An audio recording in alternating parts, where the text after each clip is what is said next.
მოგესწრებით. განვლილი კვირის განმავლობაში დღიურს ჩვენი რადიოს თხოვნით წერდა ნანა ბაგალიშვილი, სამოქალაქო აქტივისტი.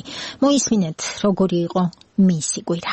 27 სექტემბერი, კვირა. დღეს თბილისში გამეღვიძა. კვირას მაინც რომ არ წამცდენოდა ხელი საქმისკენ, დედაქალაქში თანამესულესთან ჩამოვედი. გამიმართლა.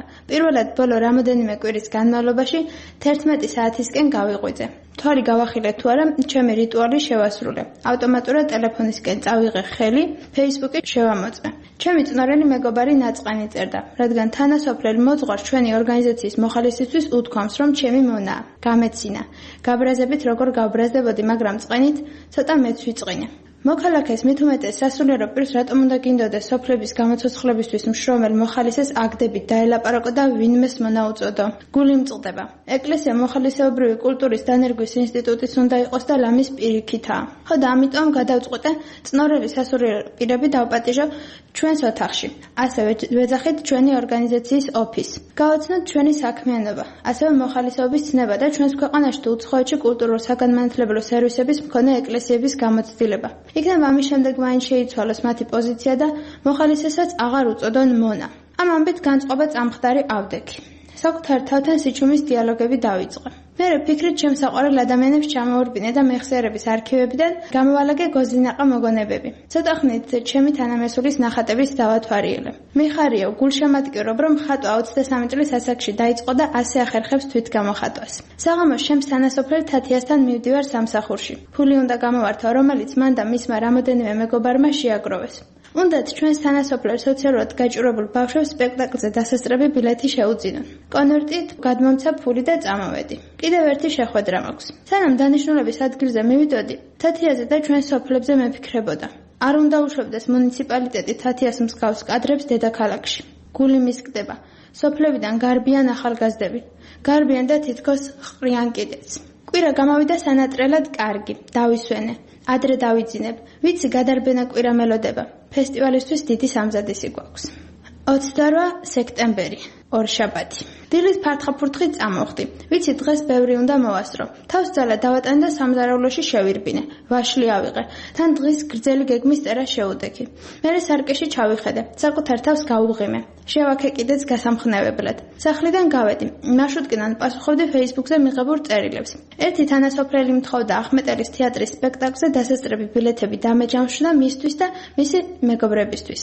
მიხარია, რომ ბილეთები თითქმის უკვე სრულადაა დაჯავშნილი 4 შაბათის სეანსზე. ძალიან მიხარია. ზოგჯერ მგონია, რომ სიხარულისგან ყელში ბურთი მებჯინება. ზოგჯერ მინდება რიგითი თანადედამიწელი გავაჩერო და უთხრა, რომ სამყაროს მადლიერი ვარ. მიხარია, რომ ახმეტელის თეატრმა ფესტივალ ქიზიყური შემოდგომას მხარდაჭერა გამოუცხადა. თანაც როგორი.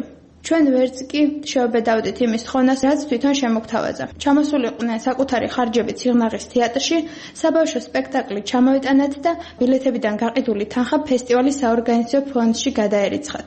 ილიას უნივერსიტეტში მივედი. ორწლიანი აკადემიური შესვენების შემდეგ წერს კულტურის მენეჯმენტის სამაგისტრო პროგრამის სტუდენტი გავხდი. საგნების არჩევასთან დაკავშირებით საკითხები გავიარე.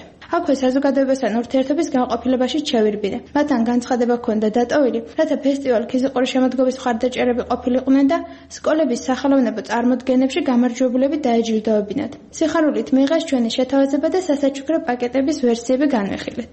უნივერსიტეტიდან გამოსულმა ვიკითხე ელიავაზე რა ნომერ მარშრუტკას გავყოლოდი. თბილისში 4 წელი ვიცხოვრე და გზები ვერ ვისწავლე. ალბათ იმიტომ, რომ ჩემი ქალაქი არ არის. ტრანსპორტის მოლოდინში ფინკა ბანკის წარმომადგენელმა დამირეკა და მითხრა, რომ წერს მათი ბანკის იქნება ქიზიყური შემოდგომის ფინანსური მხარდამჭერი. გაუთიშე თუ არა ბანკის წარმომადგენელს ტელეფონი, ჩვენი გუნდის წევრებს დაურეკე და ახალი ამბავი ვახარე. ამასობაში ელიავაზეც გავედი. სოფელ ქვემო მაჩხანის თეატრის სასცენო განათების შესაქმნელად სანათების ყიდვა გვინდა. ბევრი ფული არ გვაქვს. სულ 860 ლარი, რაც თეატრში საქველმოქმედო წარმოდგენებითა და რიგითი მოქალაქეების შემოწირულობებით შეგროვდა. 29 სექტემბერი, სამშაბათი. კარალიოკის ხესავით ბედნიერს გამომეღვიძა. სულ მაინტერესებს რა ხდება ძილის პროცესში ისეთი, რომ დილით ზოგჯერ თავისთავად მომღიმარ მოკისკისეს მეღვიძება. საჭმლის ჭამა ვერ მოვასწარი. ჩვეული ფართხაფურთხით გადავისვით ანსაცმელი და გავიქეცი ჩვენი სამოქალაქო ინიციატივის ოთახში. ნახევარ საათში ფესტივალ ქიზიყური შემოდგომის სკოლებთან ურთიერთობის კომიტეტის წევრებიც მოვიდნენ. დღეს დედოფლის წყაროს სკოლებში წავიდნენ, რომ ეცნობებინათ ფესტივალში მონაწილეობის შესაძლებლობები და პირობები. Რაღაც თქმა უნდა, ავტოსტოპით წავიდნენ წნორიდან მეზობელ მუნიციპალიტეტში, რადგან ასე ფესტივალის ბიუჯეტსაც დავზოგავთ და ბევრ ჩვენებურსაც გაიცნობენ. ჩვენს გუნდზე მოუყვებიან და ფესტივალზეც დაპატიჟებენ. მე ოფისში დავრჩი. ფორმალურ ოფიციალური მიმოწერა იყო საჭირო ორგანიზაციის და ქიზიყური შემოდგომის პარტნიორებთან. რამოდენიმე ორგანიზაციის მარკეტინგის სამსახურს აინტერესებდა ფესტივალის შესახებ დამატებითი ინფორმაცია და ელექტრონულად გავუგზავნე. ბოლო ხანებში იმდენ ოფიციალურ წერილს უწერ მეშინია ეს ცივი ტონი ყოველდღიურობასაც არ გადავდო. ძირითადი მიმოწერა რომ მოვამთავრე, ოფისი დავალაგე და ამ დროს დედოფლის წყაროდან ჩვენი გუნდის წევრებმაც დამირეკეს, მოვდივართ ქვშია და იქნებ რამე დაგვახვედრო. აკაკის უთხოვე კიტრი და პამინდორი შემოეტანა ბაზრიდან სალათის მოსამზადებლად. მთელი დღე ზარები არ წყდებოდა. რეკავდნენ ახმეტელის თეატრის სპექტაკლზე რაპუნცელი ბილეთების დასაჯავშნად.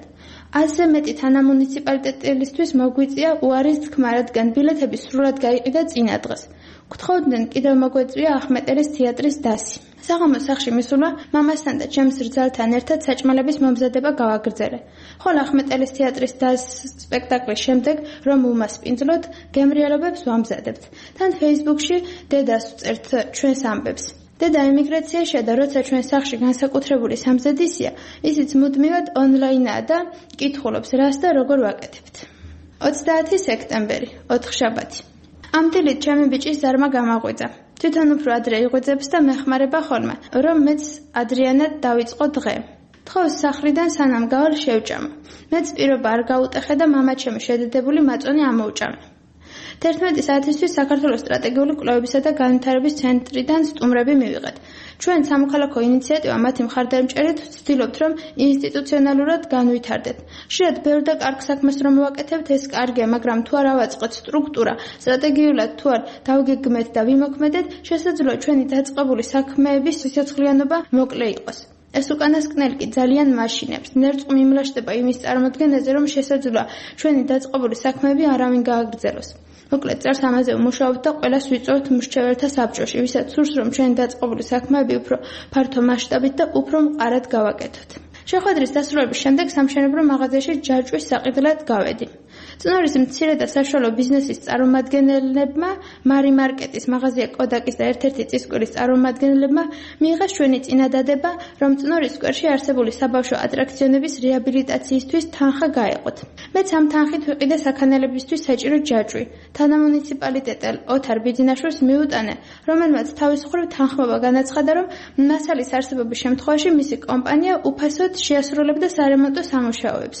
მოკლედ წნორში ჩვენს ბავშვებს მალე განახლებული მცირე ატრაქციონები ექნებათ. საამოყო წნორელი ბიზნესმენების სოციალური პასუხისმგებლობა და ჩვენი გუნდისთვის პასუხისმგებლობა, რომ ადგილობრივი ბიზნესი ნდობას და მხარდაჭერას გვიცხადებს. შუადღესა სიღნაღში ავედი. აქაურ თეატრში რაპუნცელის სანახავად 100-ზე მეტი ბავშვი მოვიდა. სანამ სპექტაკლი დაიწყებოდა, პატარა უფლისწულისეული დიალოგები გაგვიმართეს ბავშვებმა. სპექტაკლის დასრულების შემდეგ იმდენი თვალებში ჭინკებ მოხტუნავე ბავშვი ვნახე. ეს იყო ჩემი ამ დღის ჯილდო. დღეს კიდევ ერთი საჩუქარი მივიღე. თანასოფლელმა თითქმის უცნობმა ადამიანმა თექის ჩანთა მაჩუქა. რომ ვკითხე, რატომ მეთქი, მიპასუხა, თქვენ რომ ამდენს გვახარებთ, ჩვენც ხომ უნდა გაგახაროთო.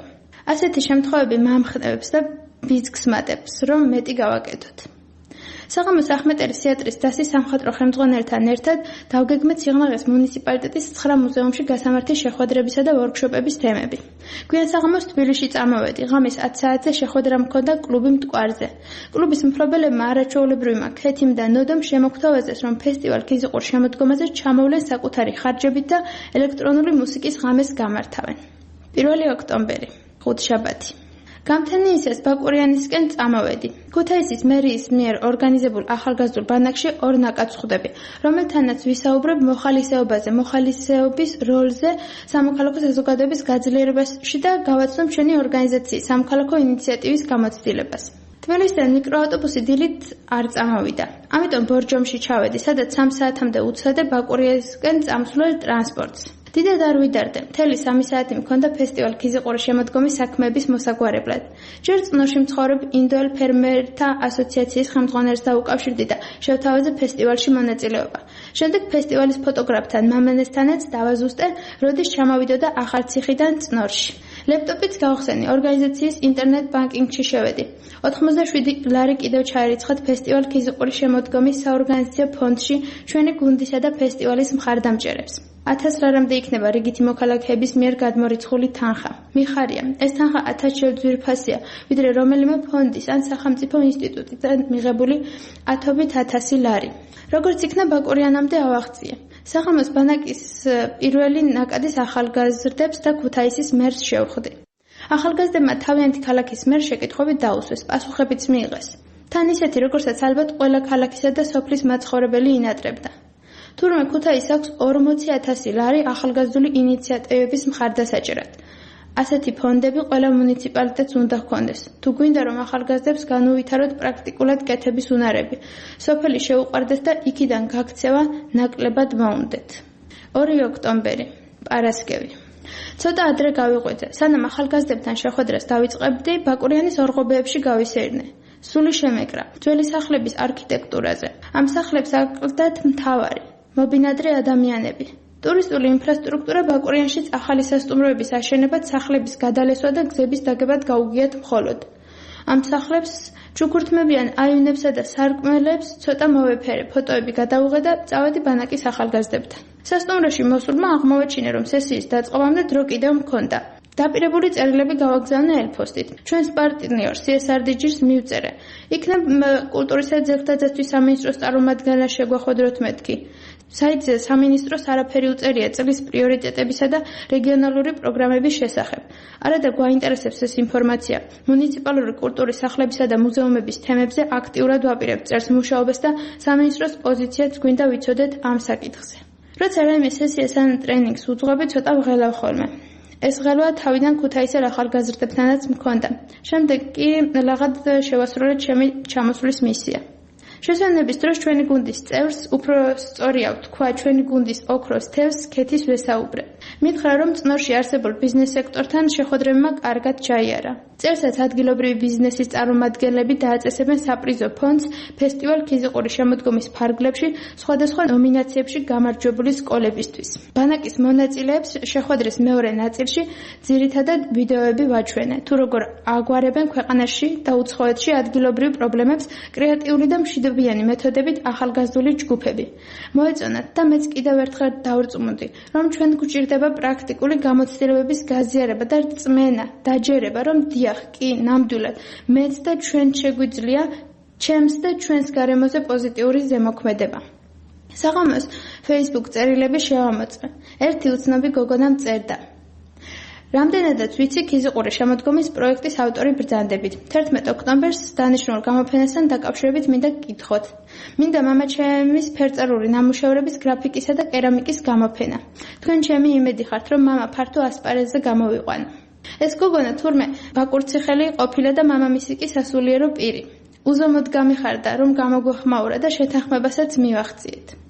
3 ოქტომბერი, შაბათი. დღესაც ადრიანად გავიღვიძე. 8 საათზე უკვე ბაკურიანიდან ხაშურში წავედი, იქიდან კი ბათუმში, ქორწილში. 2:30-ისთვის ბათუმში ვიყავი. სალონში მივედი გაჩეჩილი თმა დავივარცხნე. მაკიაჟისთვის 30 ლარი მომთხოვეს. მეძვირა და გადავწყვიტე თვითონ შევღებილიყავი. ასეც მოვიქეცი. წავედი ბათუმის არტ კაფეში. 2 საათი ვიმუშავე. თან იქაური გარემოთი და თურქული ყავით ტკბობაც მოვახერხე. საბოლოოდ გავარკვიე, რომელი ბანკები დაუჭერენ მხარს ფესტივალს. ბანკების მხარდაჭერა კარგია. მაგრამ სამწუხაროა, რომ წელსაც ფესტივალის სლოგანი წნორში ჭირდება კულტურის სახლი უცვლელია. დაუკავშირდი წლევანდელი ფესტივალის საორგანიზაციო გუნდის ხელმძღვანელსაც და ვთხოვე ფესტივალის კომიტეტების მენეჯერებს დაკავშირებოდა იმის გასარკვევად, როგორ მუშაობენ კომიტეტები. საქმეების მომთავრების შემდეგ კაფეს საპირფარეშოში შევედი, სადაც გავიხადე სპორტული ტანსაცმელი, ჩავიცვი დედაჩემის ნაჩუქარი სადღესასწაულო კაბა, გავიკეთე მაკიაჟი და გამოვეწყე ქორწილში წასასვლელად. გზა დეთონათრიამ დამირეკა და მითხრა, რომ წნორში ჩასვლისთანავე შემიძლია შევხვდე ერთ-ერთი კერძო სკოლის მფლობელს და შევთავაზო სამოქალაქო განათლების მასწავლებლად ჩემი კანდიდატურა. სამოქალაქო განათლების მასწავლებლობა ჩემი ოცნებაა და ვნახოთ თუ საკმარისად აუხსნის სკოლის ხელმძღვანელობას, რომ შემიძლია ვიყო ამ საგნის კარგი მასწავლებელი. ქორწილი კარგი იყო, იმიტომაც რომ ჩემი ნათესავები გავიცანი. თუმცა ადრე წამოვედი. ბათუმის მატარებლების ახალი სადგურის კაფეში დავჭექი და გავაგრძელე მუშაობა. მატარებელი დილის 1 საათსა და 40 წუთზე გადის. ამასობაში მოვასწარე და ჩემს დაბადების დღეზე მოსაწვევად შეტყობინებები გაუგზავნე მეგობრებს და ვთხოვე, რომ ამჯერადაც საჩუქრის შერჩევაზე დაზოგონ დრო და ფული მაჩუქონ. 2016 წლისთვის მინდა რომ სიღნაღის მუნიციპალიტეტის უკანა მხარის სოფელში ძველი სახლი ვიყიდო, სადაც არტ რეზიდენციის ტიპის საცხოვრებელს გავაკეთე. ამისთვის ვაგროვე ფულს და ამიტომაც ვთხოვ ჩემს მეგობრებს, რომ წერსაც ყველა ფასიან საჩუქარზე მეტად მჭირდება ფული ამ საქმისთვის. იმედია შევძლებდა ბევრ ხელოვან ადამიანს და ახალგაზრდას უმასპინძლებ არტ რეზიდენციაში 2016-ში.